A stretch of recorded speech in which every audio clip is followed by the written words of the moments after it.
12167 আমি কি উলিয়াব লাগে ঘনমূল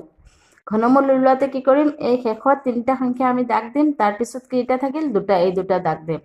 এতিয়া এই শেষৰ সংখ্যাটোৰ এককৰ ঘৰত যেটো আছে ইয়াত এককৰ ঘৰত কিমান আছে 7 এতিয়া আমি 7ৰ কি উলিয়াব লাগিব 7ৰ ঘনৰ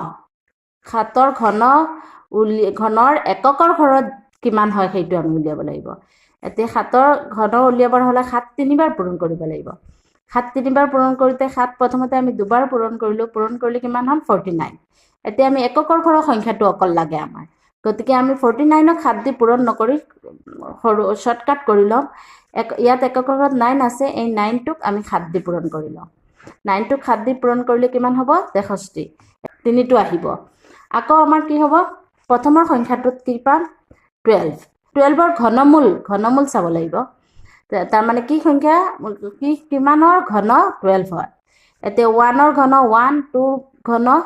8 মানে 1 কিউব 1 2 কিউব 8 3 কিউব 27 এতিয়া আমাৰ কি হয় ইয়াত 2 কিউব হলে 8 হয় 3 কিউব হলে 27 তাৰ মানে 12ৰ ঘনমূল উলিয়াব নোৱাৰি গতিকে আমাৰ কি হয় 27 হলে ডাঙৰ হৈ যাব 2 কিউব হলে 8 হয় গতিকে আমাৰ এই 2 কিউবটো আহিব 2 আহিব 2 প্ৰথমত আমাৰ 2 আহিব আৰু এইটো আহিব কত 2 নম্বৰত গতিকে আমাৰ কিমান হ'ব নিৰ্ণয় সংখ্যাটো 23 হ'ব ইমানৰ ঘনমূল কিমান হ'ব 23 আমাৰ 2 নম্বৰত কিমান আছে 8000 এইটোৰ ঘনমূল ইয়াত তিনিটা আৰু এটা এতিয়া তিনিটা 0 তেতিয়ালে কি হ'ব এটা আহিব ঘনমূলত আৰু 2 কিউব 8টো হ'ব কি আমাৰ 2 কিউব ইকুৱেল কিমান 8 গতিকে কি আহিব 2 আহিব 2 আৰু 0 এইটো হ'ব আমাৰ ইমানৰ ঘনমূল হ'ব এইটো তাৰ মানে 8000ৰ ঘনমূল হ'ব কিমান 20 3 নম্বৰত কি আছে